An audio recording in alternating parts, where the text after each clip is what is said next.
Oke, baiklah. Bismillahirrahmanirrahim. Assalamualaikum warahmatullahi wabarakatuh. Waalaikumsalam warahmatullahi wabarakatuh. Selamat sore, ya. Selamat sore, selamat malam, mungkin selamat pagi dimanapun Anda berada. Terima kasih telah join bersama kami Digital Energy Asia.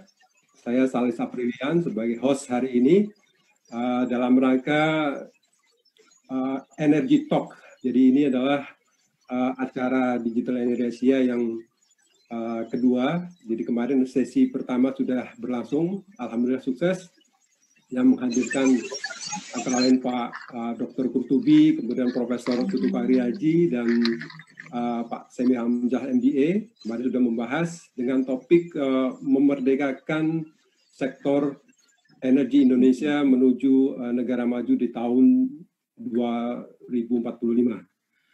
Jadi hari ini telah hadir narasumber yang sangat kompeten untuk mendiskusikan masalah ini. Jadi kemarin juga sempat ada pertanyaan bahwa apakah kita memang sudah benar-benar merdeka di dalam pengelolaan energi kita. Nah, ada pendapat yang mengatakan belum, ada yang mengatakan sudah, dan juga ada beberapa peluang dan tantangan yang mesti kita diskusikan bersama. Jadi tujuan dari diskusi 2 hari ini adalah kita ingin melihat masukan-masukan atau gagasan-gagasan dari ABG. ABG itu adalah akademia atau association gitu, dari asosiasi, kemudian B-nya adalah business sector, dan G-nya adalah government. Jadi ABG ini diharapkan bisa memberi masukan yang komprehensif terhadap apa yang ingin Indonesia capai pada saat 100 tahun Indonesia merdeka, yaitu pada tahun 2045. Nah, hari ini sudah hadir Bapak Dr. Insinyur Joko Siswanto MBA. Beliau adalah lulusan S1-nya adalah di Teknik Perminyakan ITB dari 1996 sampai 1990, dan beliau juga mendapatkan MBA title dari program MBA di Edinburgh Business School UK tahun 2000 sampai 2001. Kemudian MBA spesialis Oil and Gas Management juga dari Center of Energy, Petroleum, Mineral Law and Policy di Dundee University UK. Itu 2001 sampai 2002. Kemudian juga mendapatkan gelar doktor di Teknik Perminyakan ITB pada tahun 2006 sampai 2011. Dan pengalaman pekerjaan beliau sungguh banyak, tapi saya akan bacakan beberapa saja. Sebagai komisaris PT Donggi Senoro LNG di tahun 2015. Kemudian juga beliau pernah sebagai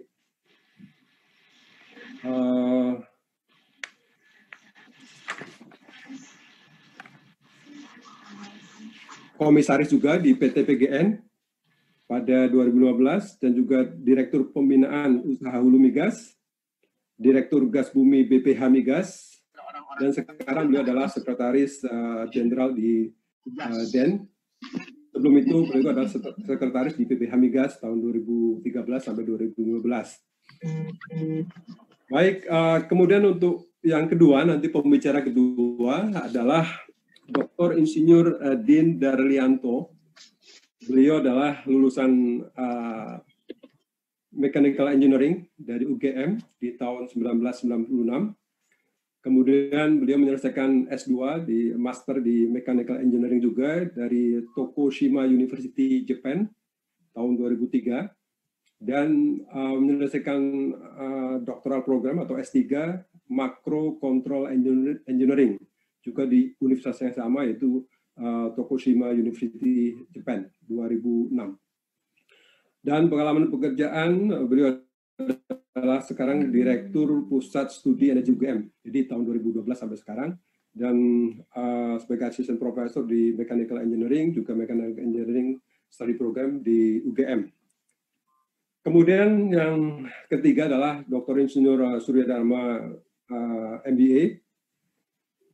Kemudian pengalaman pekerjaan beliau adalah sekarang beliau menjabat sebagai Ketua Umum METI dari 2019 sampai sekarang, dan Expert Board of the Indonesia Electric Power Society atau MKI 2008 sampai sekarang, dan di National Research Council atau DRN of Indonesia sebagai Energy Committee, Indonesia Geothermal Association sebagai presiden di tahun 2007 sampai 2011, kemudian International Geothermal Association sebagai board member, dan sebagai Pertamina Geothermal Energy sebagai Director of Operation di tahun 2006 sampai 2009. Jadi sungguh komplit ketiga pembicara hari ini, speaker hari ini. Ada Pak Joko dari DEN, nanti akan mengemukakan bagaimana strategi kita Indonesia khususnya dari kacamata DEN nanti ke depan itu seperti apa. Jadi mungkin nanti bisa menggambarkan di 2045 itu kita seperti apa di sektor energi. Kemudian nanti dari Pak Den ada penelitian atau studi yang dilakukan oleh UGM seperti apa yang sedang dilakukan, terutama beliau concern terhadap EBT, energi baru terbarukan. Itu yang sudah dilaksanakan nanti seperti apa.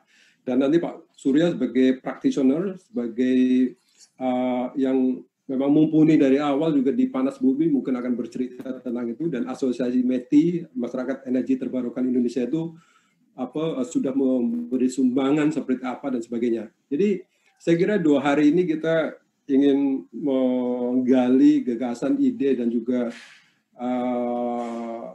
pertanyaan-pertanyaan yang selama ini ada di benak masing-masing. Terutama pertanyaan yang tadi dasar adalah apakah kita memang sudah merdeka dari sisi sektor energi, gitu ya?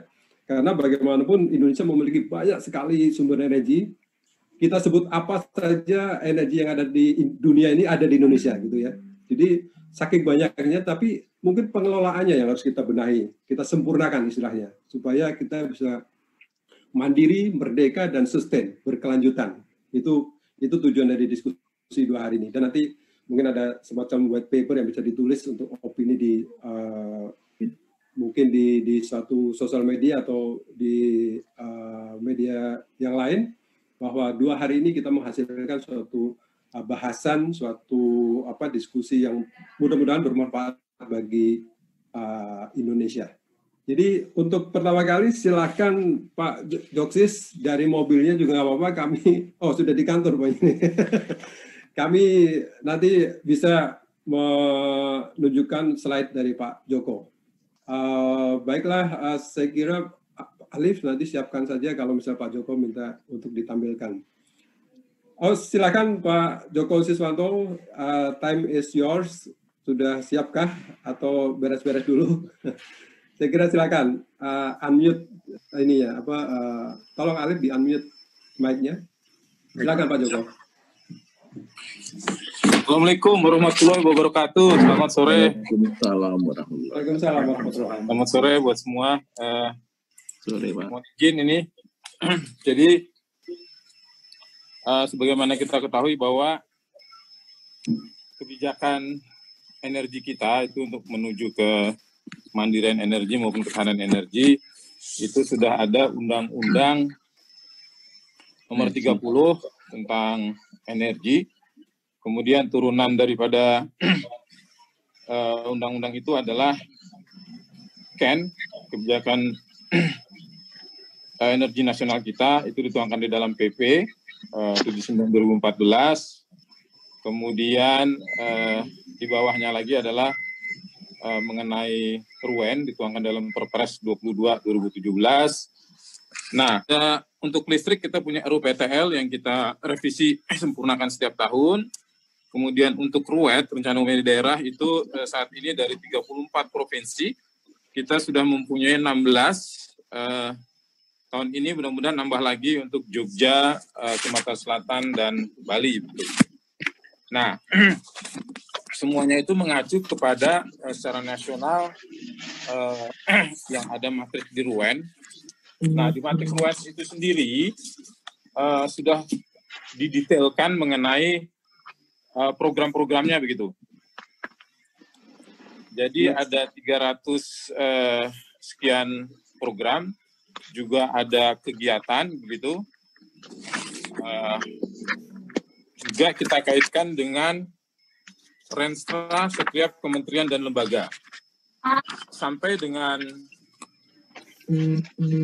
tahun ini kita sudah memantau terus mengenai ketahanan energi kita maupun energi mix kita. Kita ada energi fosil, ada EBTKI juga. Untuk 2019 itu dari target yang ada di RUEN sebanyak 12,2% untuk EBT, itu kita sudah mencapai 9,15. Nah ini sebetulnya dari tahun ke tahun EBT kita terus naik begitu ya. 2015 itu 4,4%, 2016 6,61%, 2018 8,50%, 2019 itu 9,5%.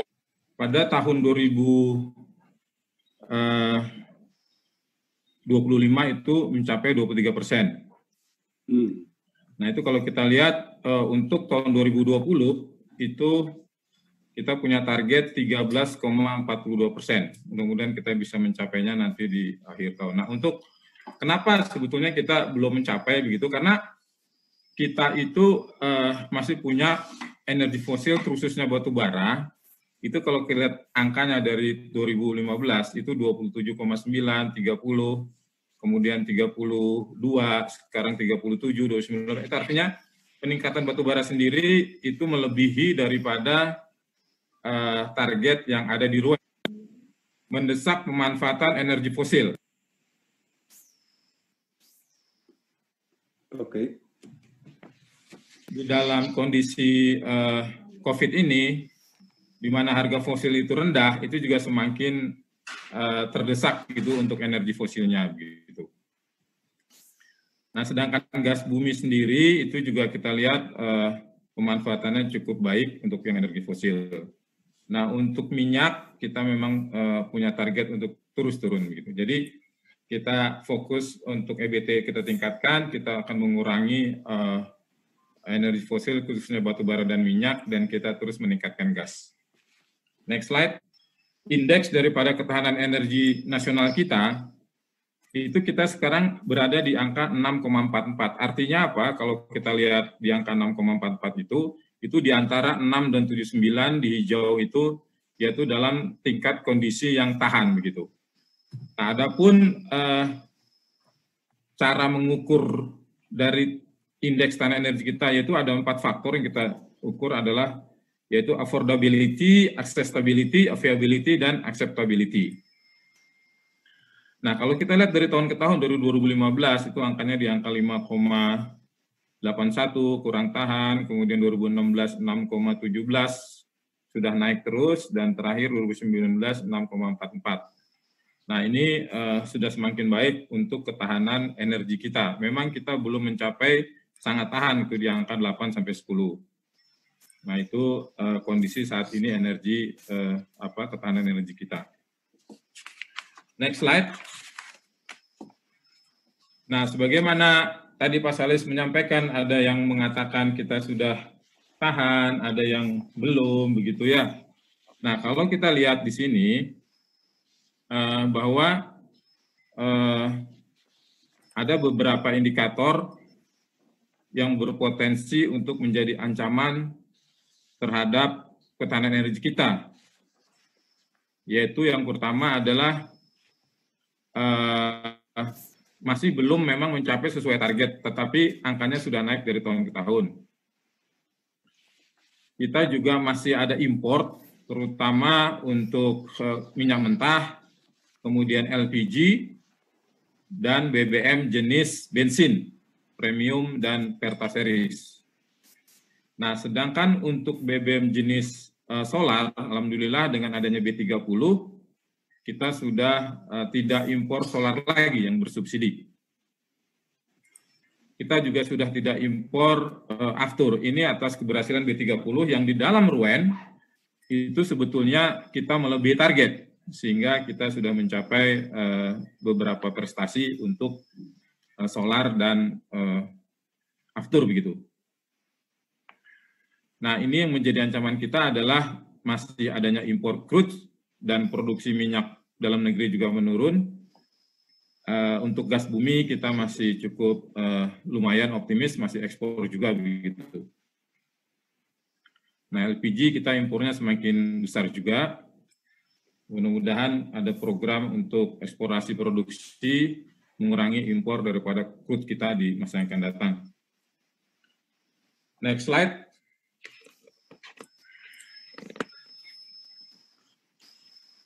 Kalau kita lihat daripada angka impor LPG itu kita lihat dari tahun ke tahun semakin meningkat gitu ya, angkanya sudah mencapai 75%.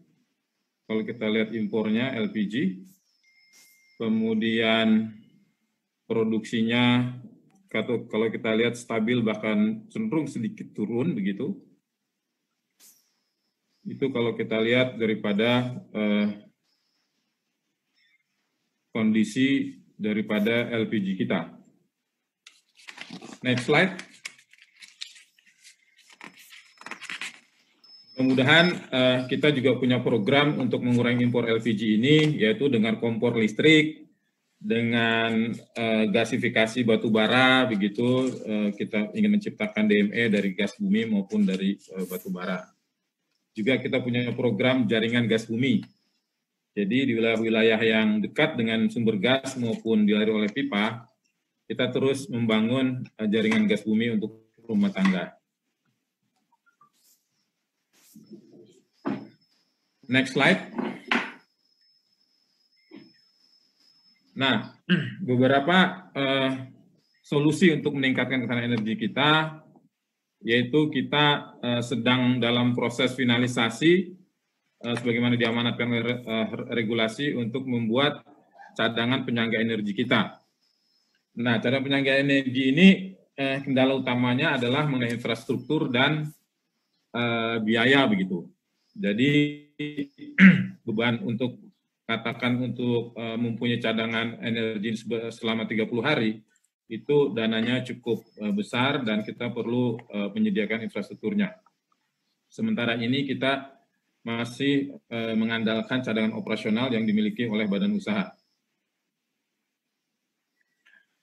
Kemudian substitusi penggunaan bahan bakar fosil menggunakan EBT. Kita terus meningkatkan EBT dari waktu ke waktu. Kita ketahui bahwa Pertamina, ITB, dan pabrik pupuk sedang bekerja sama untuk membangun industri katalis untuk membuat BBM yang berasal seluruhnya dari nabati begitu, dari minyak sawit. Kemudian untuk mengurangi impor premium, kita juga terus mencanangkan untuk mendorong adanya kendaraan listrik, di mana Perpres nomor 55 tahun 2019 itu telah diterbitkan untuk akselerasi daripada kendaraan listrik ini. Dan di beberapa tempat seperti di Jogja, di Bali, dan di beberapa tempat itu sedang dibangun industri baterai untuk kendaraan listrik. Dan saat ini bangunannya sudah selesai, tinggal mendatangkan beberapa mesinnya begitu untuk memproduksi baterai untuk kendaraan listrik. Dan alhamdulillah targetnya dari RUEN itu sebanyak 2.000 kendaraan listrik, tetapi Kementerian Perindustrian di dalam range-nya itu akan meningkatkan jumlah kendaraan listrik 10 kali lipat menjadi 20.000 minimum. Kemudian kita juga mencanangkan saat ini bahwa energi itu tidak lagi sebagai penghasil devisa, tetapi juga sebagai modal pembangunan dan untuk menciptakan tenaga kerja. Kita juga terus mempersiapkan pembangunan kilang, baik kilang tadi katalis maupun kilang yang berbahan baku nabati untuk BBM, juga memperbaiki kilang-kilang yang ada untuk memproduksi BBM yang berkualitas tinggi maupun meningkatkan kapasitasnya. Saya rasa itu sebagai pembuka, jadi kebijakan kita, energi kita adalah kita terus menggunakan energi fosil yang ada di dalam negeri, baik itu batu bara maupun minyak bumi maupun gas bumi, sambil kita meningkatkan dari waktu ke waktu EBT. Jadi target awalnya adalah bagaimana kita menghilangkan impor dari waktu ke waktu. Jadi kita menggunakan energi fosil itu sesuai dengan yang ada, kemampuan kita yang ada, mengurangi sampai 0 impor, dan selebihnya kita mengarah kepada penggunaan energi baru dan terbarukan, khususnya geotermal untuk listrik, kemudian kendaraan dari sawit, dan lain-lainnya itu untuk listrik seperti tenaga air, tenaga bayu, biomasa, dan sebagainya. Demikian Pak Salis, waktu yang diberikan kepada saya 20 menit sudah melewati, mohon maaf. Baik Pak Joko, terima kasih atas paparannya. Sungguh sangat banyak informasi yang sudah dibagi Pak Joko. Pak Joko, maaf sebelum saya ke pembicara lain, kemarin sempat muncul ide bahwa EBT itu termasuk nuklir. Nah, tadi belum disebut Pak Joko mengenai nuklir. Apakah sudah ada di kebijakan untuk 2045 gitu? Untuk nuklir di dalam RUEN yang ada, itu memang masih tahap untuk dilakukan penelitian dan pilot project maksimal gitu. Jadi studi-studinya terus dilakukan. Nah, saat ini progresnya di dalam amanat aturan yang ada, kita harus membentuk komite nuklir nasional gitu. Yang tugasnya adalah mengawasi dari mulai pengkajian sampai nanti implementasi bahkan komersial. Itu yang sedang kita bicarakan dari waktu ke waktu. Yang kedua adalah untuk pilot project, sebetulnya Batan dalam ini sudah siap, Pak Salis, Bapak Ibu sekalian, untuk pilot project penelitian sebesar 1.000 megawatt, kalau saya tidak salah, mohon dikoreksi nanti, tinggal memerlukan pendanaan begitu. Jadi semuanya sudah siap, jadi nanti kalau ada dana baik itu dari investor swasta maupun luar negeri maupun dari dalam negeri begitu, baik berupa APBN barangkali atau APBD ataupun dari BUMN ataupun dari BUMD begitu. Jadi Batan prinsipnya sudah siap dan beberapa studi pembahasan terus dilakukan gitu untuk nuklir, Pak Salis. Baik. Jadi sudah ada maksudnya di RUEN roadmap-nya itu sudah ada ya, roadmap-nya, karena tadi belum ini ya. Baik, terima kasih Pak Joko. Sekarang untuk pembicara kedua ini dari akademia atau akademisi. Jadi beliau adalah Bapak Dr. Insinyur Dindar Rianto, Direktur Pusat Studi Energi di UGM. Jadi mungkin apa saja yang tadi dikemukakan oleh Pak Joko barangkali sebagian sudah dilakukan studi nih di UGM. Silakan Pak Din, barangkali ada slide yang akan dibagi juga kami sudah siapkan. Ya Pak, dari kita. Assalamualaikum warahmatullahi wabarakatuh. Selamat sore dan salam sejahtera bagi kita semua. Terima kasih Bapak Ibu sekalian atas waktunya, Pak Salis, terima kasih. Jadi hari ini saya coba akan menyampaikan knowledge stock taking dari kita, dari Pusat Studi Energi UGM, yang kami rangkum menjadi sebuah buku putih energi nasional yang sudah diserahkan oleh Rektor UGM kepada Presiden Republik Indonesia beberapa bulan yang lalu. Sebenarnya buku ini kami selesaikan tahun 2019, tepat sebulan sebelum adanya debat Capres.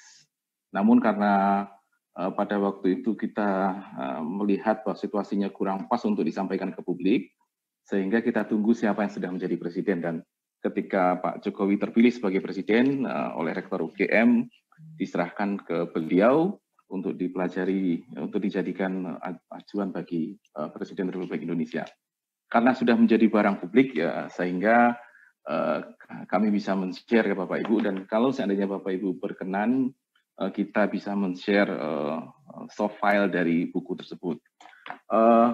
Judulnya adalah buku tersebut Arah Kebijakan dan Tata Kelola Energi Nasional, sebuah langkah strategis dalam mewujudkan energi sebagai modal dasar pembangunan nasional pada era transisi energi.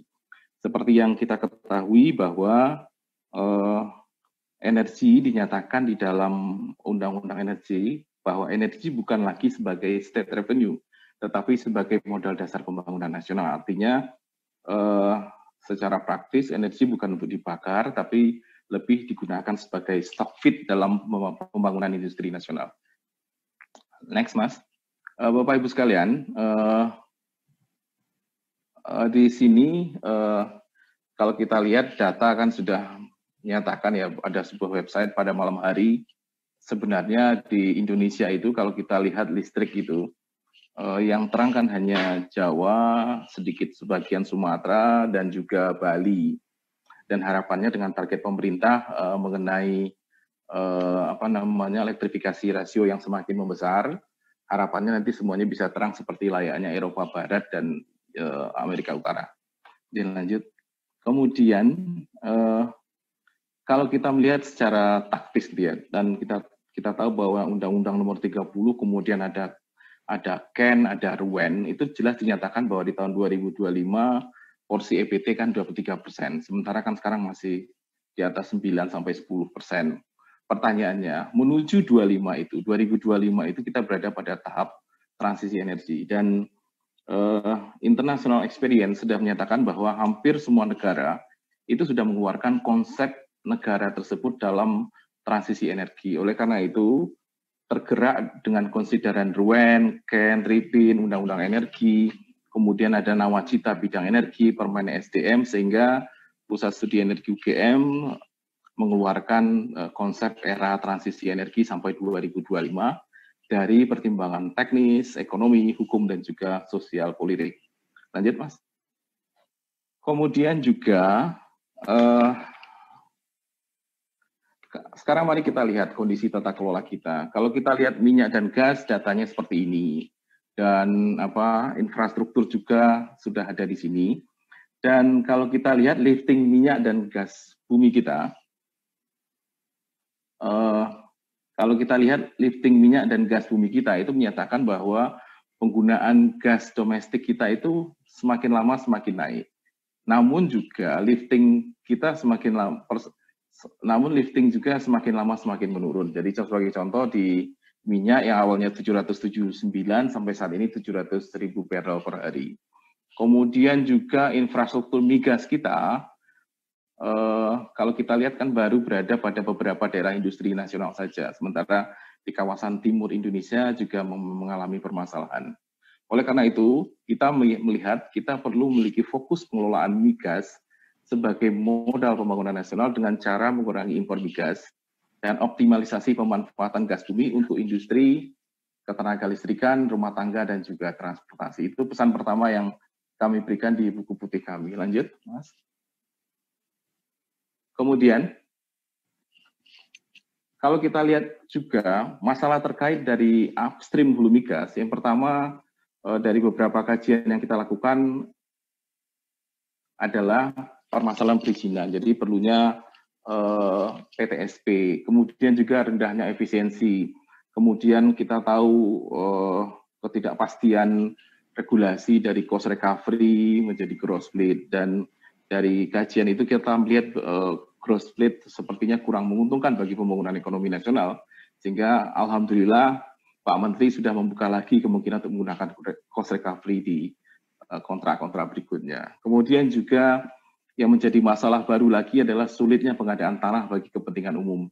Oleh karena itu perlunya pengaturan khusus untuk migas, dan dari semua itu beberapa pesan penting yang kita ungkapkan adalah kita perlu mendorong pemanfaatan gas bagi kepentingan domestik dengan syarat infrastrukturnya harus kuat.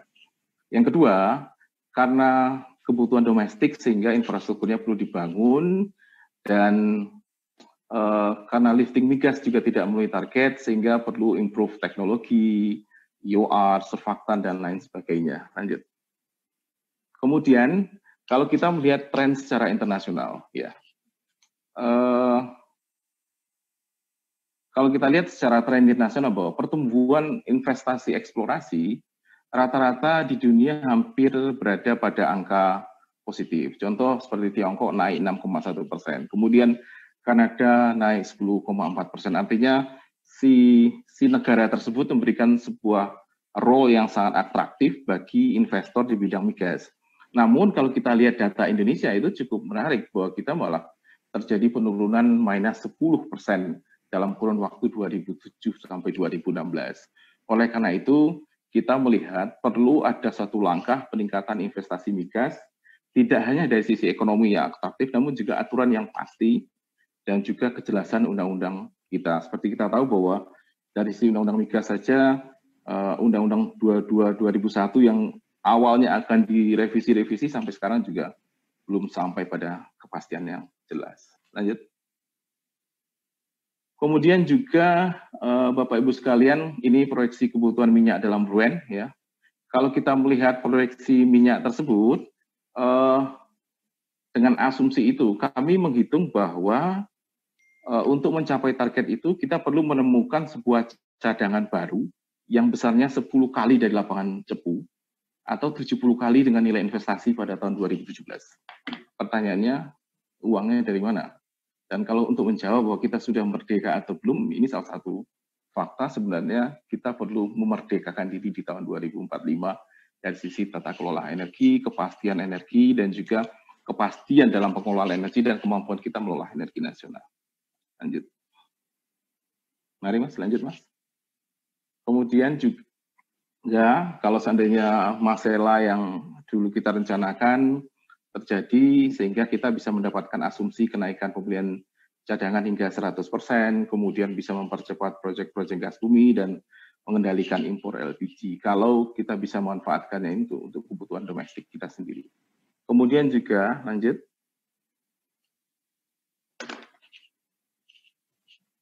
Kemudian potensi gas bumi ini bisa dilewatkan saja Mas, semua data yang sudah disampaikan oleh Pak Joko tadi. Monggo. Kemudian juga status infrastruktur gas juga kita tahu sendiri, sudah disampaikan juga. Lanjut. Nah, dan ini menarik lagi. Kami coba membandingkan infrastruktur gas kita dibandingkan dengan beberapa negara. Kita bisa melihat bahwa yang paling sederhana, kita mengeluarkan sebuah parameter penting yang sangat simpel sekali bahwa untuk bisa menganalisa infrastruktur pipa gas itu dengan menghitung panjang pipa per 1000 meter square, kita bisa melihat bahwa data kita masih jauh dibandingkan negara-negara. Bahkan Thailand pun yang sudah reserve-nya tinggal 7 tahun, kita masih jauh di bawah mereka. Dan juga dibandingkan Malaysia juga, sementara kita yang reserve-nya masih banyak, malah panjang pipa kita per 1000 meter square-nya juga sangat kecil. Lanjut, Mas. Kemudian, oleh karena itu, salah satu usulan kita bahwa perlunya sebuah strategi baru bagaimana pertumbuhan industri itu harus didekati kepada sumber energinya. Dan Bapak Ibu bisa lihat bahwa ke depan ada di Sumatera Utara, industri berbasis batubara, kemudian di Banten, kemudian juga di Papua, ada sebuah strategi baru bagaimana membawa industri petrokimia berbasis gas bumi itu ke bagian timur Indonesia. Harapannya keseimbangan ekonomi antara bagian barat dan bagian timur akan bisa tercapai dengan baik. Lanjut.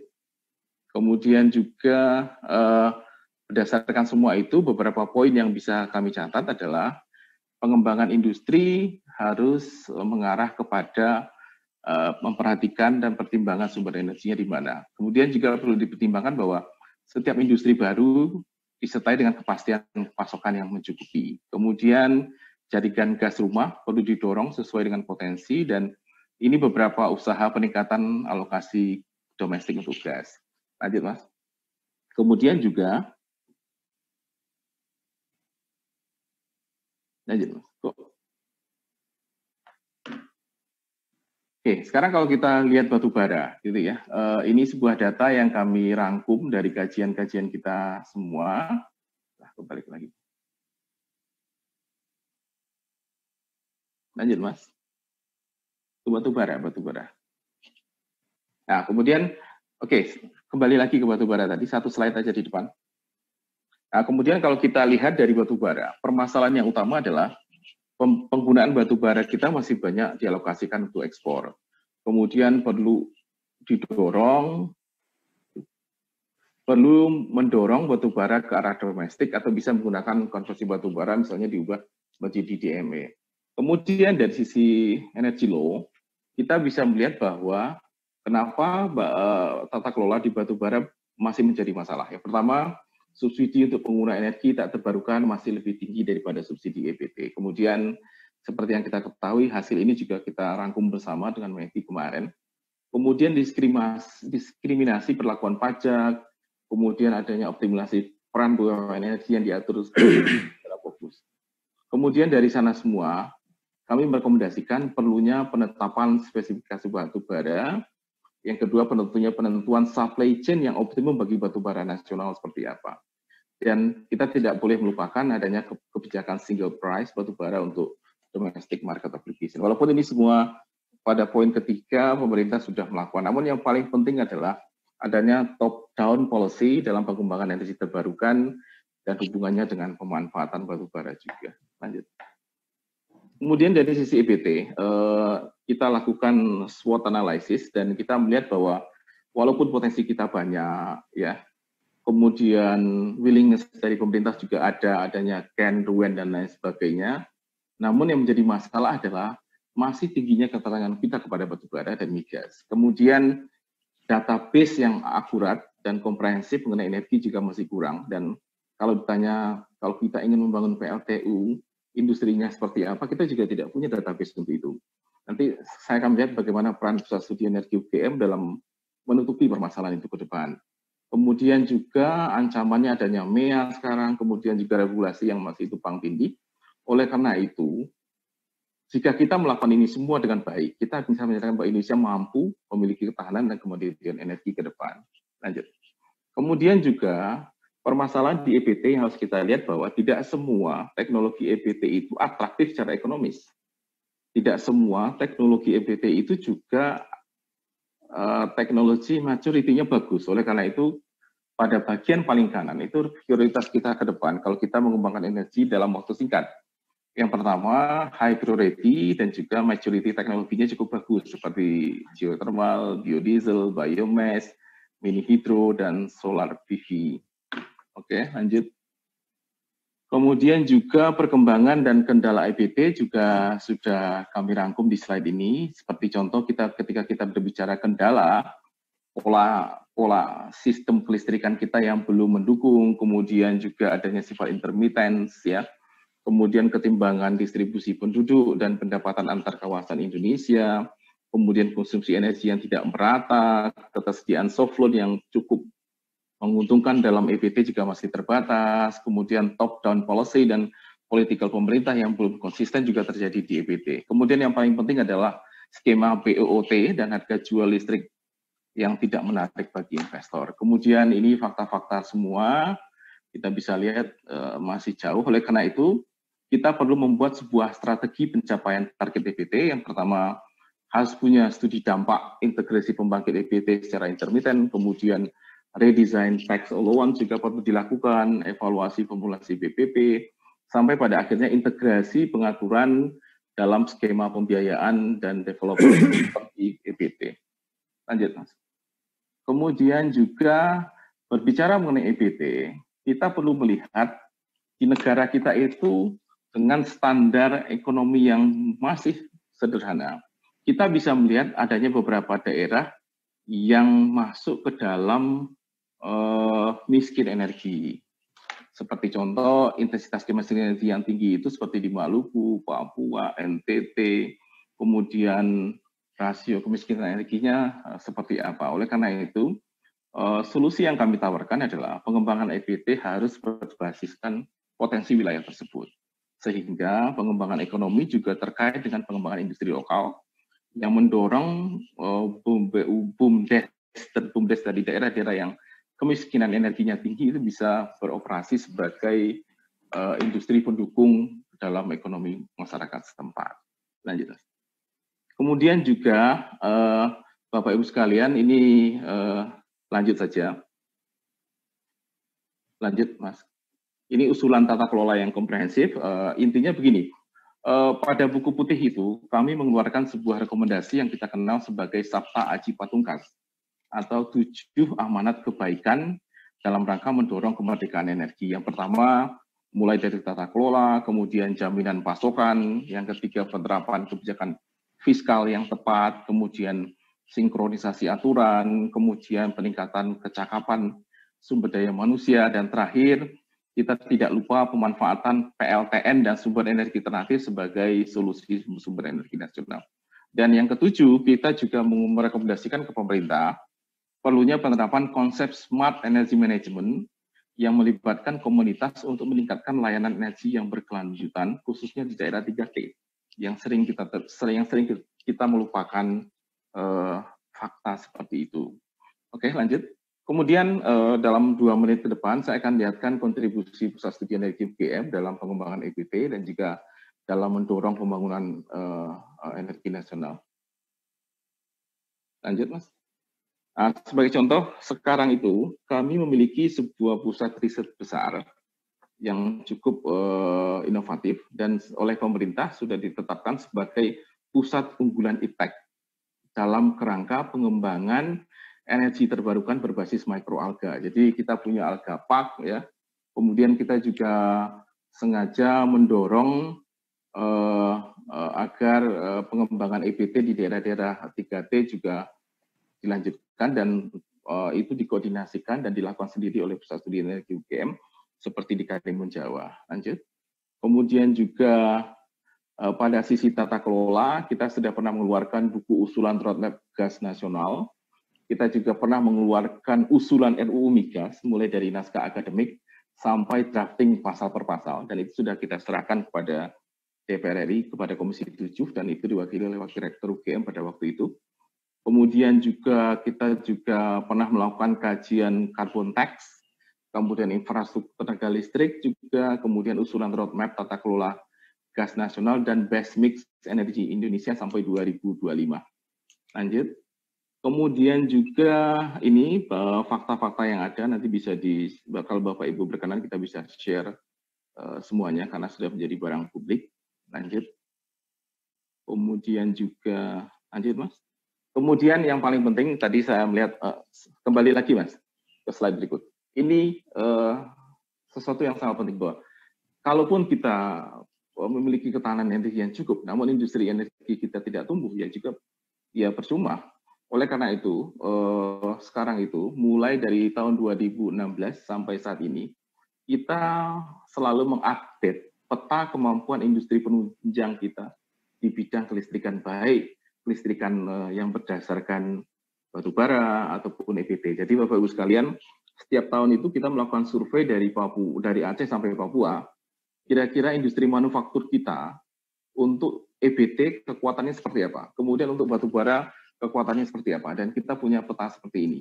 Dan dari sini kita bisa melihat kemampuan kita membangun PLTU sampai seberapa, kemudian kemampuan bangsa Indonesia pengembangan EBT pada level apa, dan industri manufakturnya, supply chain manajemennya seperti apa.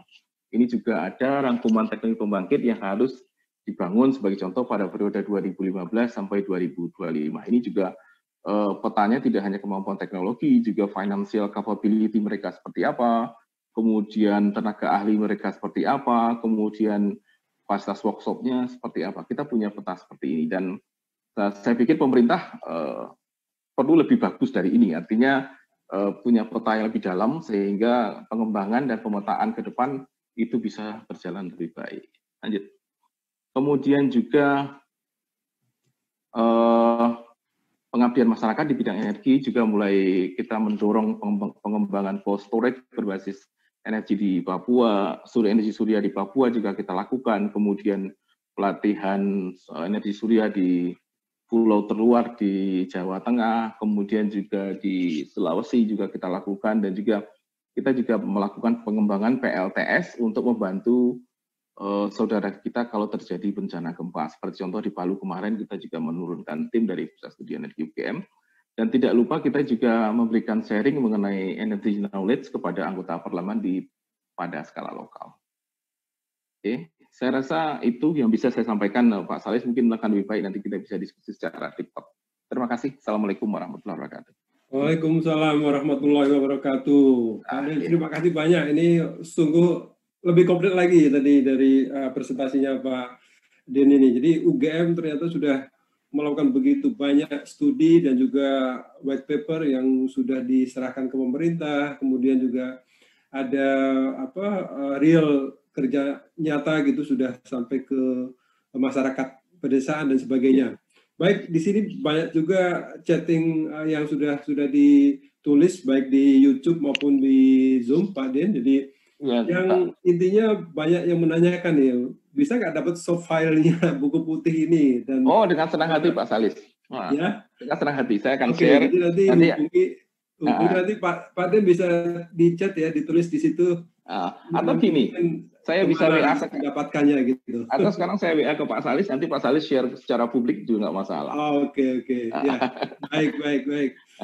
Jadi ya dari teman-teman semua ada yang bertanya seperti itu. Boleh Pak. Baik di Zoom maupun ini. Terima kasih. Nanti kita kembali lagi ke Pak Den. Ya, Pak. Untuk pembicara selanjutnya Pak Surya Dharma. Beliau adalah Ketua Umum METI, Masyarakat Energi Terbarukan Indonesia. Barangkali nanti bisa memberi masukan lagi yang lebih banyak lagi tentang apa yang sudah diutarakan oleh Pak Joksis sebagai Sekjen DEN maupun Pak Dr. Insyurdin Daryanto yang dari UGM tadi presentasi sangat komprehensif. Silakan Pak Surya, apakah ada slide yang akan dibagi atau? Baik. Terima kasih. Assalamualaikum warahmatullahi wabarakatuh. Waalaikumsalam warahmatullahi wabarakatuh.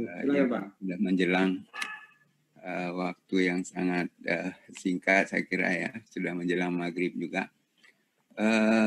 Saya sesuai dengan tor yang dimintakan kepada saya adalah bicara mengenai memerdekakan sektor energi Indonesia menuju negara maju tahun 2025 ya. Dan tentu saja dari sisi pandangan asosiasi dari METI. Nah, oleh karena itu, jadi nanti saya akan share ya. Saya akan share topiknya. Sudah muncul belum? Sudah, Pak. Sudah ya. Oke. Sengaja saya buat merah. Biasanya METI itu warnanya biasanya hijau. Oh, ini orange, Pak. Di saya orange, Pak. Berani kita. Oke. Berani untuk merdeka, Pak. Oke. Sampaikan, karena sebagai posisi kami sebagai METI, itu memang kami ingin memberikan dukungan dan mempromosikan energi terbarukan lebih banyak. Ketika tahun 1990-an barangkali memang belum banyak orang berpikir energi terbarukan. Waktu itu kita memang lebih banyak bicara soal energi fosil dan terutama adalah migas, saya kira ya. Kemudian kami juga memfasilitasi berbagai asosiasi dan anggota karena kami punya sekarang ada sekitar 900 anggota. Kemudian asosiasinya ada 19 Pak Salis, teman-teman sekalian. Mungkin 3-4 tahun yang lalu waktu Pak Salis menjadi Ketua Panitia Indo BTKE Connect, asosiasi-asosiasi ini belum menggeliat gini ya. Mungkin baru ada beberapa, tapi ternyata belakangan ini tumbuh kayak jamur gitu dan sekarang sudah ada 19 organisasinya. Tapi bagusnya ini semua dalam satu koordinasi keluarga besar METI. Jadi karena itu sebagai organisasi kami juga membentuk sebuah board, namanya adalah board asosiasi. Kalau itu kita nggak kenal itu, mungkin di IPA ada board industri barangkali ya. Di IPA, tetapi di sini kami lebih banyak ke asosiasi karena terlalu banyak asosiasinya, mengcover ke 6 sektor energi terbarukan sesuai dengan Undang-Undang Energi. Memang lebih banyak juga mengadvokasi kementerian dan pemerintah juga termasuk pemerintah daerah. Kalau sekarang saya kira sudah banyak perguruan tinggi yang paham dengan itu, tetapi tahun-tahun 90-an memang belum banyak, sehingga peran METI itu lebih banyak. Sekarang ini beberapa perguruan tinggi yang mungkin baru, ya, beda dengan UGM, UI, barangkali ITB yang sudah lebih established, perguruan tinggi yang lain yang sekarang sudah mulai mengikut, dan kami punya MOU dengan beberapa perguruan tinggi lain itu dalam rangka memberikan dukungan kepada mereka, baik sisi kapabilitas dan sebagainya. Dan tentu sebagai organisasi kami juga menjadi partner dari internasional. Kalau tadi saya ada aktif di IGA, kemudian kami juga ada di IRENA, kemudian IEA dan sebagainya. Ini METI, dan kemudian ketika ditanya apa yang sudah diperbuat, barangkali kita akan melihat demand energi di Indonesia. Tadi sebagian besar sudah disampaikan oleh Pak Joksis, Pak Sekjen Den, kemudian juga Pak Din. Kalau kita lihat demand energi di Indonesia, memang semuanya sudah dituangkan sebetulnya di dalam Undang-Undang Energi yang turunannya adalah PP 79, kemudian dijabarkan kembali lebih detail di dalam roadmap RUEN, Perpres nomor 22 tahun 2018. Nah, kita lihat di sini bahwa secara perlahan-lahan energi yang tadinya mayoritas minyak bumi kemudian perlahan-lahan memang berkurang dari 46% menjadi 20%. Ini adalah dari sisi kebutuhannya, kemudian termasuk bagaimana memenuhinya. Sedangkan untuk energi terbarukan itu diupayakan untuk bisa meningkat. Energi terbarukan sebagian besar adalah dia berupa listrik, bisa juga berupa bahan bakar. Untuk listrik kita lihat prediksi yang dituangkan di dalam kebijakan energi nasional tahun 2050 itu adalah 430 gigawatt listrik dibandingkan dengan 51 gigawatt pada tahun 2013. Posisi sekarang tahun 2020 itu sekitar 68 atau 70 gigawatt. Nah, diharapkan tahun 2025 dengan segala tantangan dan sebagainya memang akan meningkat menjadi 115 gigawatt. Dan dari 115 gigawatt ini itu sebagian besar nanti akan dipenuhi dari energi terbarukan. Kalau di sini kita lihat 23% porsi energi terbarukan yang hijau itu lebih kepada komposisi kebutuhan untuk energi, bukan untuk kelistrikan. Sedangkan untuk kelistrikan kebutuhannya itu bisa mencapai sekitar 45 gigawatt pada tahun 2025.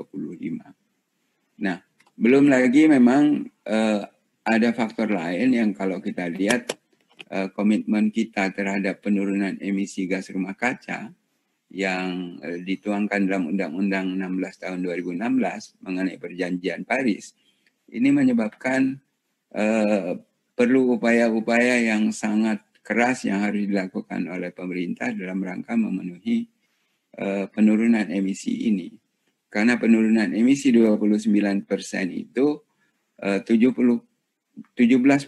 itu berasal dari sektor kehutanan, sedangkan sisanya itu berasal dari sektor energi. Sedikit sekali dari sektor yang non-energi.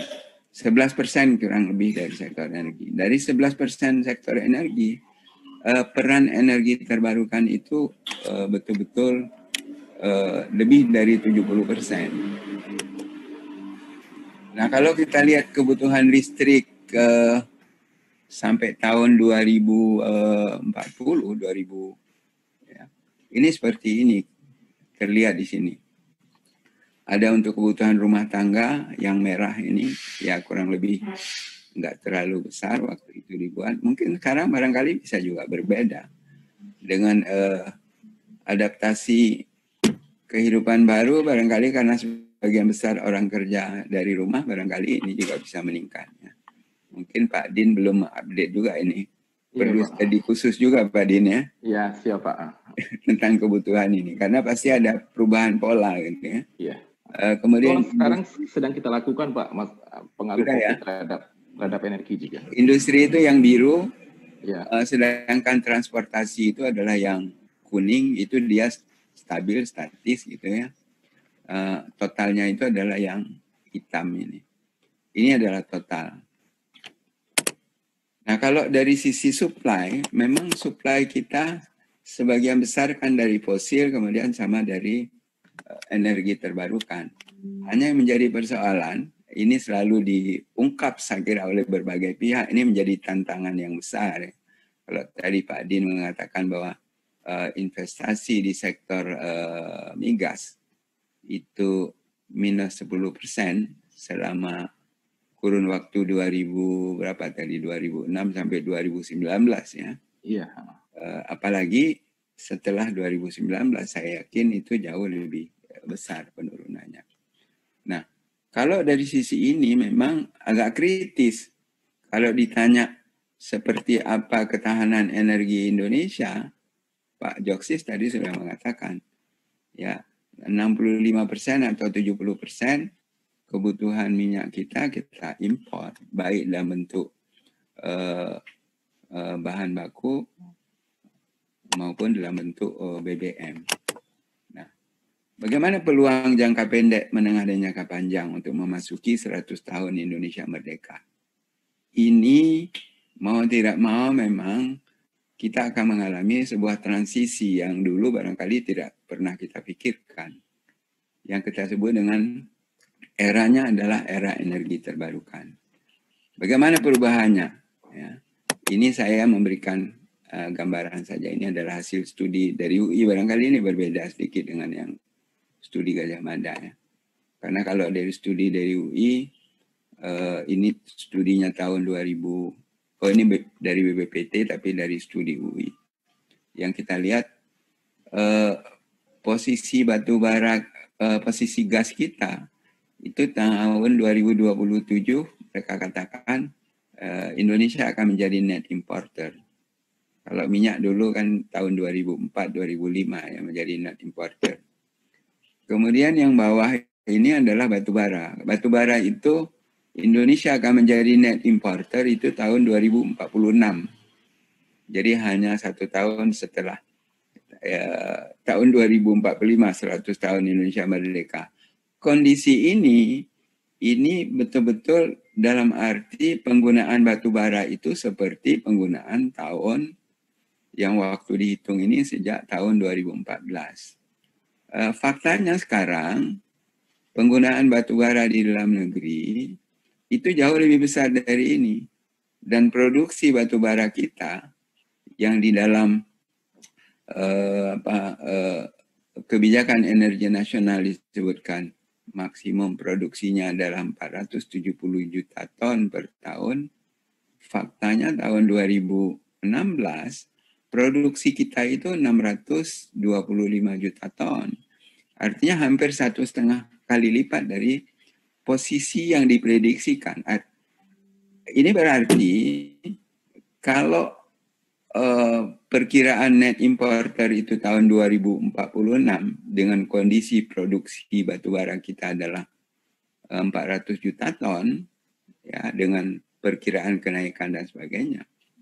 Tetapi karena ini ternyata percepatan pengembangan atau percepatan produksinya jauh lebih besar daripada prediksi di awal, maka dikhawatirkan ini juga akan mempercepat waktu kita harus menjadi net importer. Ini adalah sebuah tantangan.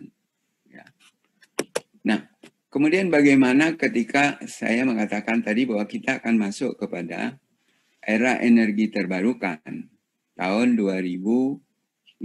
Ini sebagian besar orang mengatakan tahun 2050. Ini adalah ada studi yang dilakukan oleh Amerika dan kemudian dituangkan oleh IRENA menjadi program yang disebut dengan transisi energi menuju energi bersih. Kalau kita lihat dari fase-fase ini, era sampai tahun 2025 ya ke belakang, yang merah ini itu adalah era energi fosil dan nuklir itu dominan. Ya.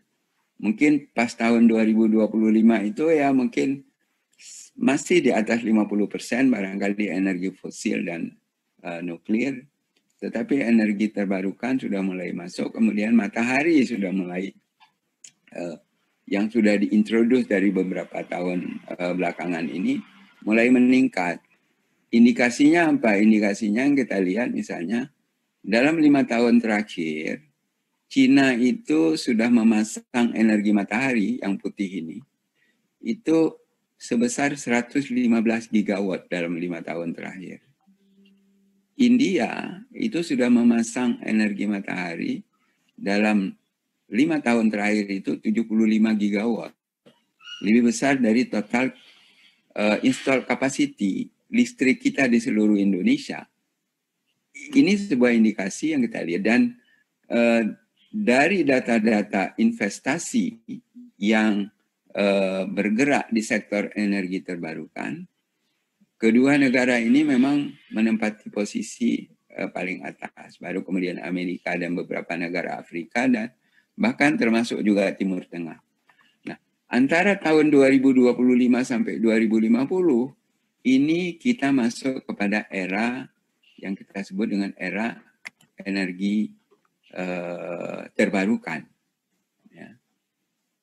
2025 sampai 2050. Kalau kita lihat di sini secara perlahan-lahan memang energi nuklir, energi fosil dan lain-lain itu makin berkurang. Dan di tahun 2050 itu bahkan beberapa negara itu sudah mencanangkan itu 100% energi terbarukan. Yang hijau plus yang putih. Yang hijau itu adalah di luar dari solar energi, sedangkan yang putih khusus solar energi. Walaupun ini dua-duanya adalah era energi terbarukan. Nah, dari sinilah kemudian setelah tahun 2050 itu masuk ke era yang disebut dengan era solar energi. Nah, kita lihat bagaimana negara-negara di dunia itu saat ini berlomba-lomba melakukan research dan development untuk meningkatkan teknologi. Kalau misalnya untuk energi fosil, panas bumi itu teknologi itu tidak terlalu banyak pengaruh terhadap investment cost. Sedangkan solar energy itu sangat berubah. Ya. Kalau 10 tahun yang lalu harga solar energy itu masih lebih dari 35 sen per kWh, saat ini itu sudah bervariasi tergantung negara dan tergantung kebijakan dari tiap negara. Bahkan di Dubai yang terakhir itu harga solar energi dengan berbagai kebijakan, karena mereka juga menerapkan interest yang nol, kemudian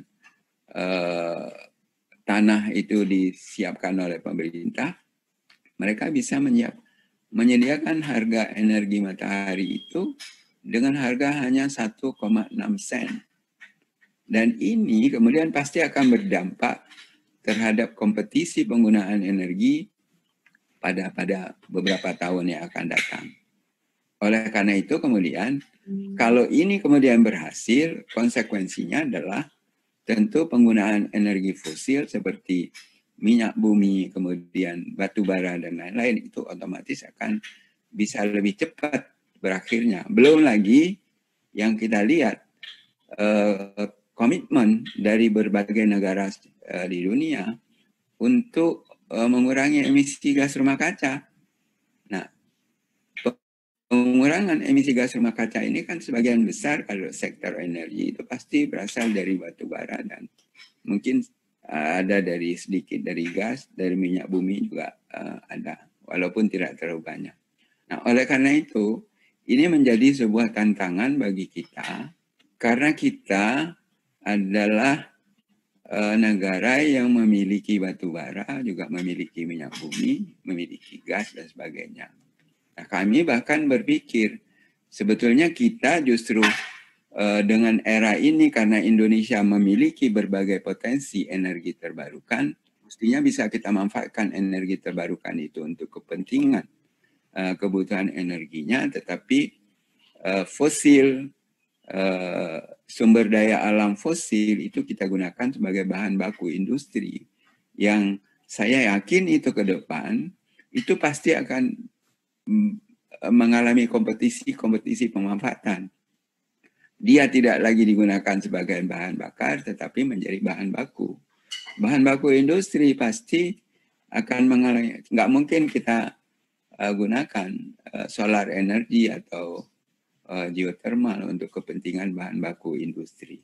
Kecuali untuk listrik, untuk baterai. Karena solar energi, wind energy itu butuh baterai. Dan baterai sekarang sedang dilakukan penelitian besar-besaran, saya kira oleh Cina dan sebagainya, termasuk pembangunan salah satunya ada di Morowali, salah satu sumber potensi tambang untuk kepentingan baterai. Nah, itu barangkali menjadi sebuah potensi yang sangat besar. Nah, geothermal itu bisa menggunakan sumber air yang ada di dalam geothermal itu menjadi salah satu potensi juga yang menghasilkan litium yang nanti juga pasti akan digunakan untuk kepentingan baterai secara nasional. Jadi memang ada saling pemanfaatan. Karena itu saya melihat memang kita harus konsisten. Konsistennya di mana? Dengan diluncurkannya kebijakan energi nasional yang secara perlahan-lahan, kalau kita lihat kembali ke slide saya yang tadi, bahwa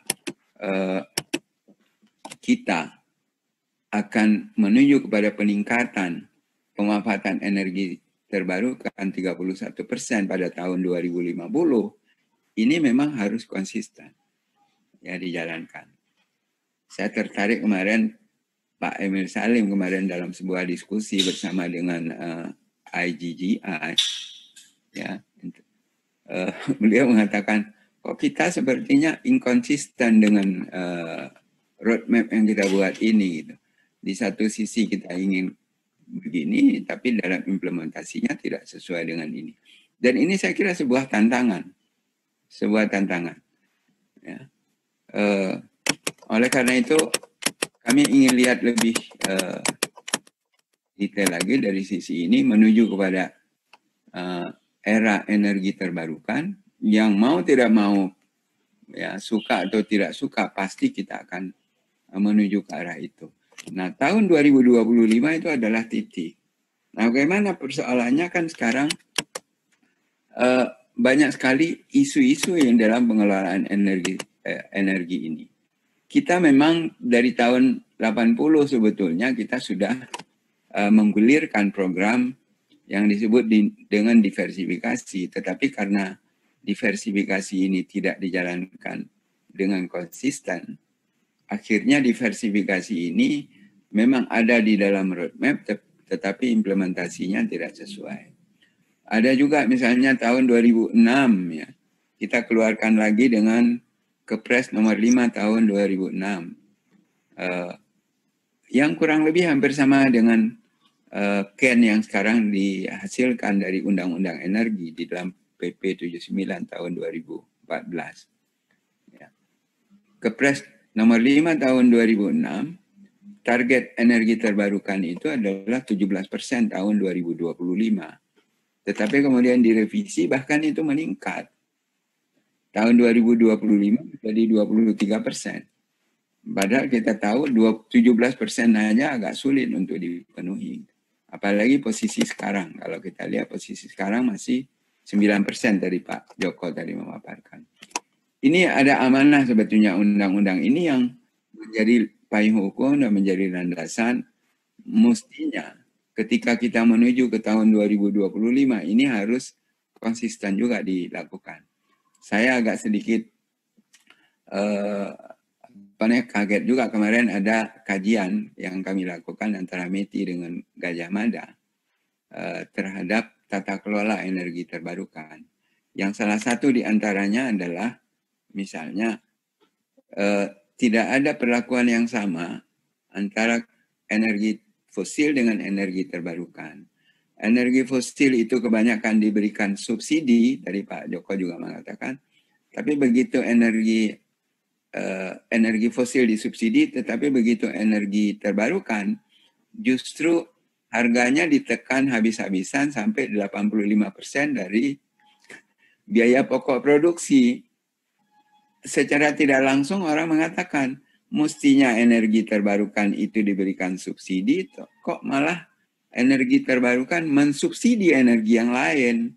Ini adalah sebuah keanehan yang saya kira sudah lama ini kita diskusikan, dan akhirnya tadi Pak Joko mengatakan bahwa pemerintah kemudian sekarang akan merevise, itu akan mengeluarkan peraturan yang disebut dengan peraturan presiden. Mudah-mudahan itu akan mengoverhaul kebijakan-kebijakan yang selama ini barangkali keliru.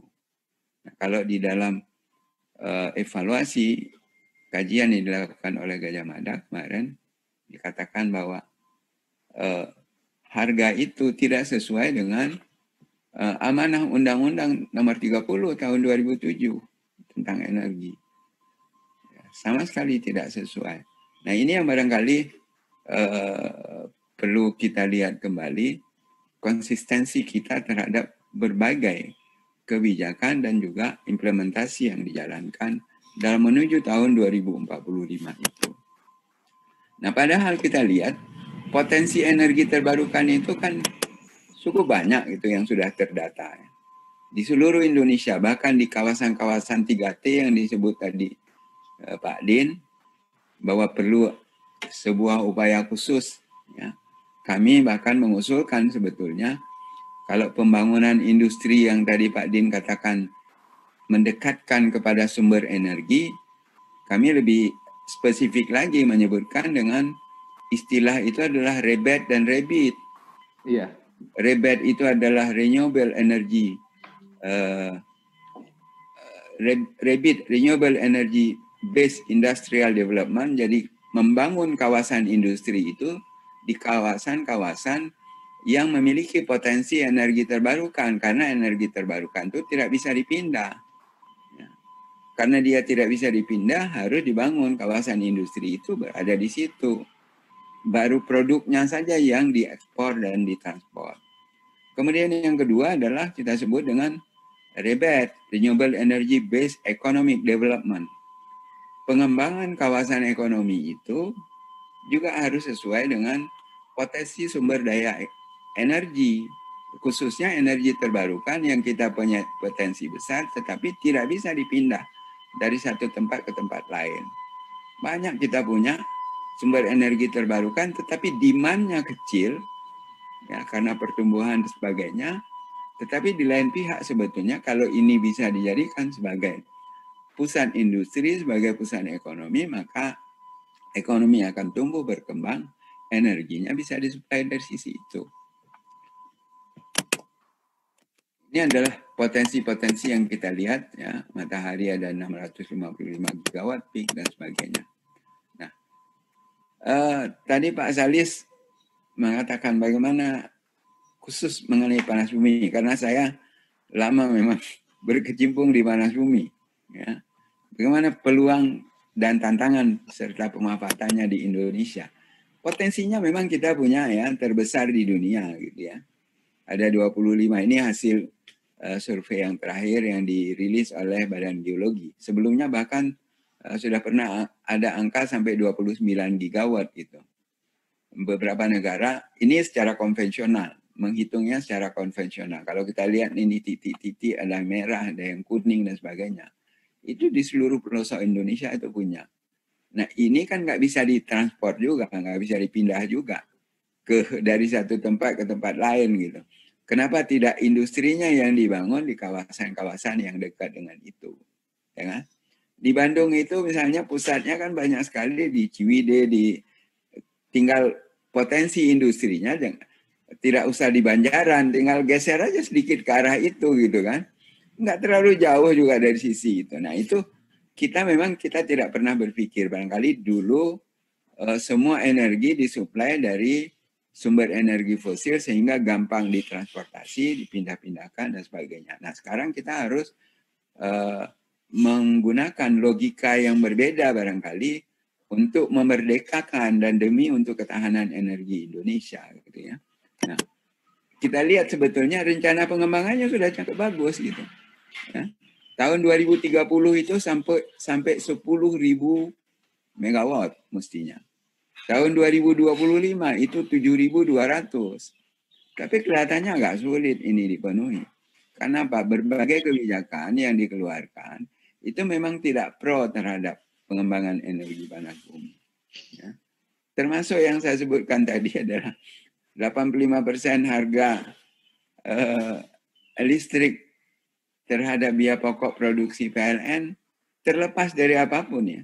Itu tidak pro. Karena kalau kita baca di Undang-Undang Energi itu clear disebutkan bahwa harga energi itu ditetapkan berdasarkan keekonomian. Mestinya keekonomian dulu dihitung dari setiap jenis energi, kemudian baru ditetapkan harga energinya, bahwa ada faktor lain, kemampuan masyarakat yang kemudian pemerintah membuat kebijakan yang menetapkan harga jual kepada masyarakat itu lebih rendah daripada harga keekonomian, ada konsekuensinya. Sama seperti BBM dulu kan, harga BBM itu lebih tinggi, harga masyarakatnya lebih rendah, ya konsekuensinya subsidi. Karena itu di dalam Undang-Undang Energi itu sudah disebutkan, apabila harga yang ditetapkan oleh pemerintah kepada masyarakat itu lebih rendah, maka pemerintah atau pemerintah daerah berkewajiban untuk melakukan subsidi. Ya, ini yang tidak pernah terjadi untuk energi terbarukan. Saya kira tidak fair ini, jadi kalau kita sering sebut dengan tidak ada level of playing field gitu ya, kesamaan implementasi di lapangan terhadap semua jenis energi ini, barangkali itu salah satu yang menyebabkan energi ini tidak bisa berkembang. Tetapi saya kira ke depan mau tidak mau kita memang pasti akan menggunakan itu. Cuma jangan sampai kalau ini tidak konsisten dari sekarang secara perlahan-lahan, sebagaimana program energi transisi yang dijalankan oleh berbagai negara termasuk kita. Nah, kita khawatir tiba-tiba nanti ketika harus mau tidak mau ada gap yang luar biasa besar. Nah, itu baru kita kemudian kaget gitu ya. Nah, ini adalah berbagai kebijakan kalau untuk panas bumi yang sudah dikeluarkan ya. Dan kebijakan ini termasuk yang diantaranya adalah yang kita lihat di sini ada tentang harga dan sebagainya yang ditetapkan oleh pemerintah. Pada tataran kebijakan untuk pemanfaatan secara umum sudah bagus, tetapi begitu masuk ke implementasinya itu yang banyak sekali persoalan-persoalan yang tidak sesuai dan tidak sejalan dengan kebijakan secara umum. Nah, ini adalah beberapa aspek yang menyebabkan. Barangkali itu Pak Salis mudah-mudahan mengcover harapan dari DEA ini ya, Digital Energy ASEA dalam diskusi sore hari ini. Barangkali jika ada pertanyaan atau tanggapan dan sebagainya nanti kita diskusikan. Terima kasih Pak Surya, terima kasih sekali Pak Surya Dharma sudah komplit menerangkan sesuai dengan ekspektasi kita bahwa energi baru dan terbarukan ini yang akan mendominasi energi kita di masa depan memang. Dan tadi menarik didiskusikan sebelum saya baca pertanyaan atau komen di chat box ini. Saya ingin melihat Pak Surya dan Pak Joko ini tadi ada perbedaan sedikit mengenai ini. Pertama bahwa dari EBT masyarakat energi terbarukan ini merasa bahwa sepertinya dianaktirikan nih Pak Joko. Mana Pak Joko masih hadir kan? Nah, masih ada. Kelihatannya kebijakannya ini tidak pro katanya ke EBT. Tapi tadi Pak Joko juga sudah menyebutkan bahwa nanti ada perpres yang mungkin menstimulir pengembangan EBT ini. Mungkin Pak Joko komentar dulu dengan apa yang dinyatakan oleh Pak Surya. Ya. Jadi gini Pak Surya, Bapak Ibu sekalian, kenapa waktu itu kebijakannya begitu? Karena begini, pimpinan KSDM pada saat itu ya, melihat kok di luar negeri itu bisa murah gitu loh EBT. Di kita kok mahal. Jadi tujuannya satu, untuk memacu, oh kok lain bisa kok kita enggak gitu.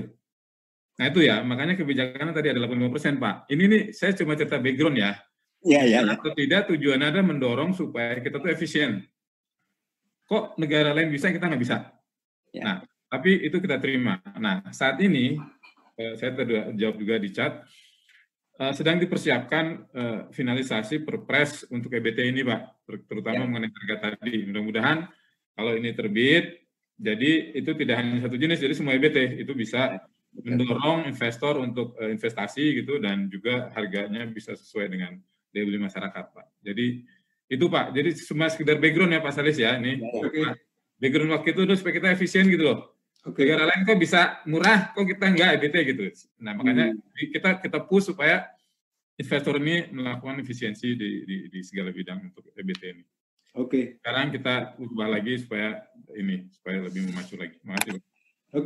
Terima kasih Pak Joko klarifikasinya. Jadi Pak Surya, saya kira tadi juga ada mungkin yang belum disebutkan seperti energi sampah gitu ya, juga PLTSA itu juga memang kalau di-develop di kota-kota besar itu sangat-sangat ini sekali, signifikan sekali bisa menolong. Kemudian kemarin itu ada diskusi seperti ini, cuma dari narasumber itu menyebutkan bahwa EBT yang ada di Indonesia seperti dari solar cell atau bayu, angin, gelombang itu intermittent gitu dibanding dengan oil and gas yang memang bisa continue.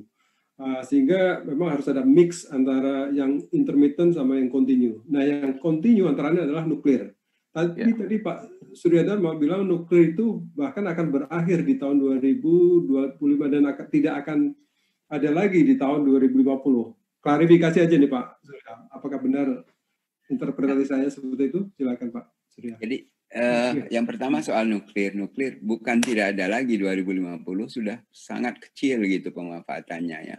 Kalau kita lihat ini adalah roadmap yang dibuat oleh IRENA dalam rangka pencapaian menuju energi bersih tahun 2050. Nah, kalau kita lihat misalnya beberapa negara kebijakan yang dikeluarkan adalah membatasi, bahkan ada yang sudah mengurangi, terutama misalnya untuk pembangunan pembangkit energi dari batu bara. Ya, kalau batu bara itu beberapa bank internasional itu sudah tidak mau membiayai lagi, dan saya kira teman-teman dari batu bara sangat paham dengan itu, sangat sadar dengan itu. Di Indonesia itu sekarang hanya ada mungkin ada beberapa bank yang itu pun karena proyeknya sedang berjalan. Yang lama sudah berjalan, kemudian tetap dilanjutkan. Tetapi untuk proyek yang baru, termasuk Mitsubishi, kemudian ada bank-bank dari Korea yang terakhir 2 minggu yang lalu, mereka sudah menyatakan bahwa akan stop dengan itu. Kalau bank-bank lain dari Eropa, dari Amerika itu sudah keluar dengan kebijakan bahwa tidak akan membiayai untuk proyek-proyek energi yang sifatnya energi positif. Nah, ini adalah kebijakan yang kita lihat. Bahkan mereka sebetulnya sudah mengeluarkan ada yang kita sebut dengan RE100, ya, 100% energi terbarukan. Kita lihat misalnya mereka sudah masuk di Indonesia. Bir Bintang itu adalah salah satu perusahaan internasional bersama dengan Heineken yang akan menggunakan 100% energi terbarukan untuk kepentingan operasionalnya. Kalau dia misalnya dia tidak bisa penuhi, dia akan cari di tempat lain nanti. Nah, ini sedang dicari mekanisme. Kalau misalnya di industri, di pabriknya sekarang nggak bisa, ada di tempat lain, dia akan bangun tempat lain, bisa nggak nanti di offset gitu. Di offset, kemudian mungkin di sini karena sudah ada energi yang existing, tapi dia offset.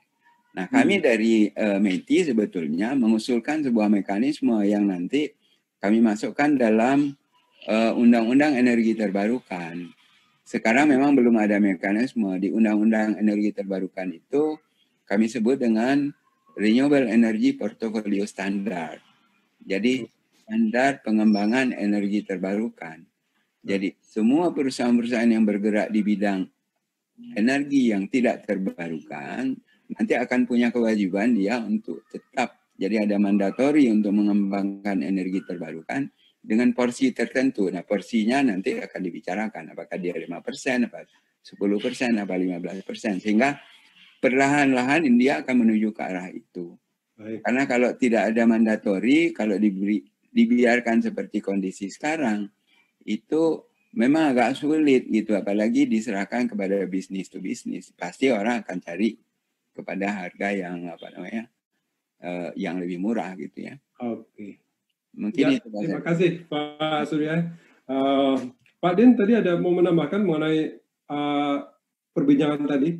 Mungkin di UGM kan satu-satunya yang ada jurusan teknik nuklir kelihatannya nih. Iya.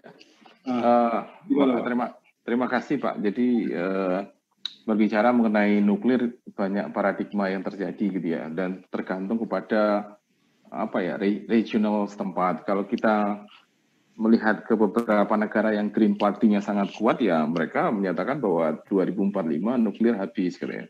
Tapi kalau negara-negara ya seperti Prancis, kebetulan riset funding untuk nuclear development malah naik 22% tahun ini, Pak. Jadi negara Prancis, kemudian juga Switzerland juga, ya, bahkan ETH juga sudah merumuskan bahwa future fusion reactor juga menjadi idola ke depan, katanya. Kemudian bahkan kebetulan saya menjadi ketua MIRA UGM sekarang, Pak. Jadi MIT, Indonesian Research Alliance, antara UGM, antara Indonesia dengan MIT. Namun saya ketua untuk UGM, dan kita sudah berdiskusi dengan beberapa profesor engineering di MIT, malah research fundingnya for new reactor seperti fusion reactor malah meningkat 12%. Dan bahkan yang memberi dana itu seperti National Scientific Funding yang cukup bergengsi di US malah meningkat. Namun untuk beberapa negara tertentu seperti Jerman, itu sudah menyatakan bahwa 2022 semua reaktornya sudah phasing out. Namun intinya kalau kita berbicara nuklir kan tidak hanya untuk energi ya, juga bisa berbicara untuk kedaulatan pangan, kemudian juga untuk kesehatan, sehingga mungkin ke depan bahwa di Indonesia karena ada amanat dari Ken, ya saya merasa untuk pengembangan nuklir masih ada ruang untuk energi, namun yang lebih jauh lagi bahwa untuk kesehatan dan juga untuk pangan juga masih bisa kita kembangkan. Baik, oke. Baik, terima kasih Pak Din atas komentarnya. Baik, saya akan bacakan sekilas merefresh apa yang ada di chat box ini. Terima kasih pada semuanya yang sudah menuliskan ide maupun pertanyaan di sini. Saya akan bacakan mungkin yang ada hubungannya dengan pertanyaan pembahasan tadi.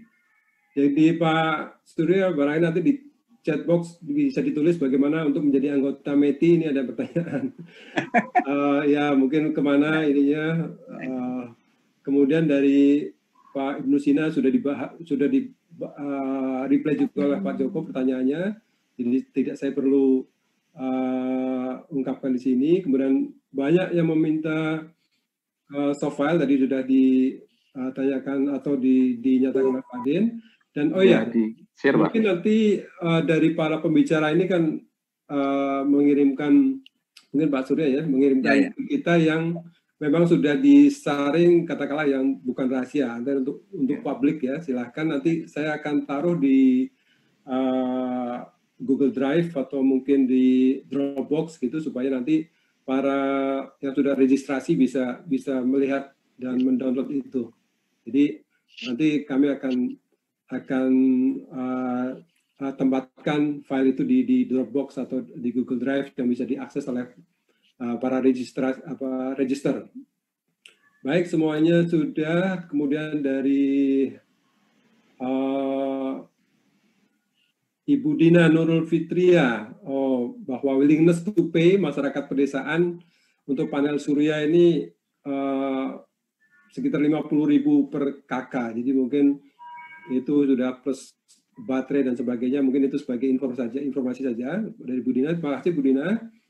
Kemudian dari semuanya minta dikirim ke WA, oke. Terima kasih. Ya saya kira sudah saya ini semua. Kemudian bagaimana dari Pak Dedi Irawan bertanya kepada Pak Surya, tapi tadi sudah dijawab bahwa bagaimana memindahkan industri yang dekat dengan geothermal, misalnya Patuha gitu ya. Tadi Pak Surya sudah mengatakan juga kalau misalnya bisa memindahkan, kelihatan misalnya pabrik berbintang gitu di Garut atau di mana gitu yang dekat dengan Kamojang. Nah, tapi kalau nggak bisa juga ada sistem swap yang mungkin bisa atau tuker tambah gitu ya. Misalnya berbintang sudah menggunakan ini dengan energi yang konvensional, tapi dia berkontribusi di EBT, nah itu bisa di swap mungkin gitu ya, bisa ditukar tambah gitu ya. Kemudian dari Pak Sutrisno BT PAL, apakah draft perpres terkait EBT sudah termasuk perubahan tarif dan sebagainya? Mungkin nanti kita tunggu perpresnya. Mungkin Pak Joko juga bisa jawab di chat di sini. Kemudian dari Nareswari Sumarsono, ini juga untuk Pak Joko dan Pak Surya Dharma, bagaimana mengenai mindset industry players ini sebagai potensial end user untuk renewable energy. Apakah menurut Bapak awareness dari industri ini sudah mindsetnya berubah gitu ya? Nah ini juga tadi sudah dibahas oleh Pak Joko dan Pak Surya juga. Kemudian ada masukan dari ini mungkin informasi saja dari Pak Rahmat Abdullah bahwa di Emirat itu sudah dibangun nuklir dan di Saudi rencananya akan membangun nuklir plant. Ya, jadi mungkin ini berbeda dengan yang disampaikan oleh Pak Surya tentang IRENA tadi ya. Tapi tadi sudah dibahas juga oleh Pak Den bahwa nuklir ini ada yang berpendapat masing-masing negara berbeda tergantung potensinya. Nah, karena Indonesia memiliki semuanya, potensinya bahwa geothermal juga punya, kemudian angin juga punya, matahari punya, bahkan air gitu ya. Kalau kita bicara dengan Sulawesi atau Irian, barangkali di sana cocoknya dengan PLTA gitu ya, dengan membendung air masih cukup gitu untuk daerah-daerah sekitar. Barangkali itu apa yang saya biasa sebut sebagai the right energy in the right place. Berarti itu mungkin yang dimaksud oleh Pak Joko tadi dari Den, bahwa kita akan mengembangkan energi itu sesuai dengan kemampuan daerah itu sendiri.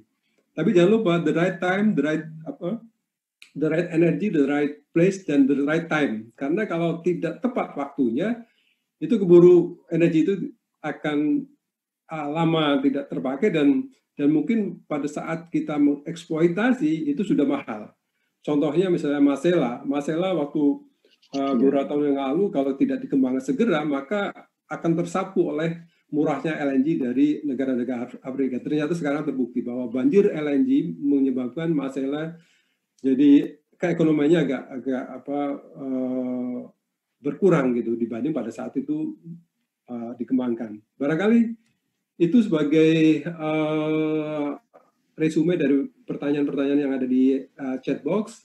Saya ingin tiga panelis atau tiga pembicara memberikan 1 menit sebagai last statement atau kata yang merangkum semua yang dibicarakan tadi, supaya saya nggak bisa menyimpulkan, tapi silakan pembicara untuk bisa 1 menit untuk message-nya untuk para peserta dan juga energi profesional di Indonesia. Silakan, mungkin diawali dengan Pak Joko.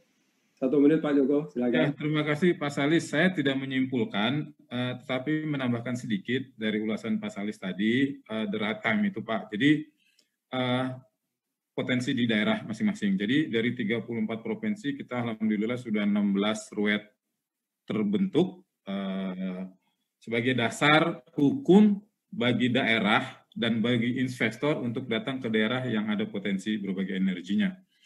Alhamdulillah saya juga baru saja menandatangani untuk yang di Bali, RUET, Sumatera Selatan juga sudah hampir selesai, dan Jogja. Jadi nanti ada 19 dari 34 provinsi yang lainnya sedang dalam proses. Itu Pak Salis, ada birokrasi yang harus kita lalui sebagai dasar hukum maupun pemerintah daerah bisa sebagai dasar untuk penganggaran dari daerah. Mengenai masalah, saya kira sebetulnya ini Pak Salis, saya sih melihat secara personal bahwa Inpex itu kan sebetulnya investasinya di Australia juga banyak, begitu ya. Jadi saya melihat barangkali apabila break even point-nya di Australia itu sudah kembali, mungkin baru akan kembali ke Indonesia. Ini barangkali nih, bisa saja saya salah. Tapi secara personalis saya menilai seperti itu, Pak. Jadi karena investasinya besar sekali gitu ya. Mungkin itu Pak. Demikian 1 menit, terima kasih. Baik Pak Joko, terima kasih. Dan ya memang kita harus punya sesi sendiri tentang masalah, karena kemarin sudah dibahas katanya sampai larut malam. Oke. Silakan barangnya Pak Din untuk menyampaikan 1 menit, Pak Din. Silakan. Ya, terima kasih Pak Salis. Dari semua itu, beberapa hari yang lalu kami mengeluarkan press release juga ke publik mengenai pengembangan EBT. Namun intinya, apapun energi yang dikembangkan di Indonesia sesuai dengan skenario DEN dalam bentuk kebijakan energi nasional, kan karena sudah ditetapkan, harus kita ikuti. Oleh karena itu, saya melihat bahwa tata kelola energi nasional itu akan berjalan dengan baik jika diiringi dengan komitmen yang kuat dari pemerintah untuk mengawal pelaksanaan dari CAN tersebut. Kemudian juga di samping komitmen juga ada kecepatan dan keteraturan pelaksanaan regulasi. Jadi tidak adanya kepastian regulasi dan juga nasional komitmen itu yang harus dilakukan oleh pemerintah. Kemudian yang perlu kami soroti juga dari sisi akademis bahwa siapapun yang ditugaskan oleh negara mengawal tata kelola energi nasional, yang tidak boleh kita lupakan adalah dalam pengembangan atau pembuatan regulasi baru itu harus berbasis data yang jelas, naskah akademik yang kuat. Sebagai contoh, ketika kita berbicara undang-undang migas saja, cost recovery, kemudian gross split, balik lagi ke gross split itu kan dulu tanpa diimbangi oleh naskah akademik yang kuat, dan juga sampai saat ini kita publik kan tidak pernah tahu international benchmark seperti apa yang dilakukan oleh pemerintah. Oleh karena itu, sebagai kesimpulan ya, komitmen pengembangan energi nasional berbasis desentralisasi energi dan kepastian aturan juga perlu dipertimbangkan. Matur nuwun, Pak Salis. Baik, terima kasih Pak Din. Sekarang Pak Surya Dharma, silakan Pak. Baik, terima kasih. Saya kira apa yang disampaikan Pak Joko dan Pak Din itu sudah sangat kami apresiasi ya. Kami dari METI sebetulnya berupaya untuk memberikan dukungan terhadap apa yang sudah ditetapkan oleh pemerintah dalam rangka pencapaian komitmen sebetulnya. Tetapi yang kita lihat kan komitmen kita yang sering barangkali berubah-ubah. Ini yang mungkin ke depan perlu kebersamaan bahwa komitmen itu kita laksanakan secara konsisten. Nah, karena bagi METI tidak, kalaupun tadi kami katakan bahwa 2050 itu berakhir nuklir, bukan kami mengatakan, karena itu adalah hasil penelitian dilakukan oleh IRENA, International Renewable Energy Agency. Dan kita di Indonesia memang berupaya untuk memenuhi komitmen itu sesuai dengan porsi masing-masing, karena itu tidak akan melakukan kompetisi dengan siapapun, misalnya dengan batu bara, dengan minyak, dengan gas gitu ya, untuk energi terbarukan. Tetapi bagaimana setiap peningkatan kebutuhan energi itu, maka ada porsi masing-masing yang harus dipenuhi oleh setiap sektor dan jenis sumber daya alam. Karena ke depan tentu saja tantangan itu makin besar, makin kuat, dan kalau tidak konsisten kita jalankan, ya kita khawatir nanti tiba-tiba kita kemudian akan mempengaruhi ketahanan energi kita secara nasional. Mungkin itu saja dari saya. Sekali lagi. Baik Pak Surya Dharma, terima kasih. Sekali lagi Pak Joko Siswanto, kemudian Pak Dinda Rianto, Pak Surya Dharma sebagai pembicara pada acara kali ini, yaitu Energy Talk dari Digital Energy Asia yang berjudul Memerdekakan Sektor Energi Indonesia Menuju Negara Maju di tahun 2045. Dan alhamdulillah sudah berakhir dengan baik, dan terima kasih semuanya yang sudah berpartisipasi dalam Zoom maupun di YouTube. Terima kasih. Mungkin kita akan bisa foto dulu, foto bersama di Zoom. Silakan, saya akan coba capture dari komputer saya untuk di halaman pertama. Silakan untuk diabadikan karena ini momen yang sangat baik sekali di sore hari ini. Maaf, ini menjelang maghrib, mungkin di sebagian daerah sudah maghrib. Di Jogja sudah maghrib ya Pak Den ya. Oke, 1, 2, 3, cheese. Kemudian halaman 2, ya 1, 2, 3, cheese. Oke, halaman 3, 1, 2, 3, cheese. Oke, terima kasih semuanya. Mohon maaf, dan nanti materinya akan disimpan dalam Dropbox maupun Google Drive. Akan kami share yang email yang terregistrasi nanti akan dapat share-nya, dan silakan di-download. Dan nanti yang memerlukan, biasanya mahasiswa ini memerlukan katakanlah sertifikat mengikuti ini juga kami bisa kirimkan. Untuk yang berkenan ya silakan email kami, kemudian kami akan kirim sertifikat dalam soft file gitu ya, bahwa sudah mengikuti Digital Energy Asia Energy Talk di 2 hari ini. Sekian, mohon maaf kalau ada kesalahan maupun tutur kata yang kurang berkenan. Selamat sore. Wassalamualaikum warahmatullahi wabarakatuh. Waalaikumsalam warahmatullahi wabarakatuh. Sampai jumpa di lain kesempatan. Waalaikumsalam warahmatullahi wabarakatuh.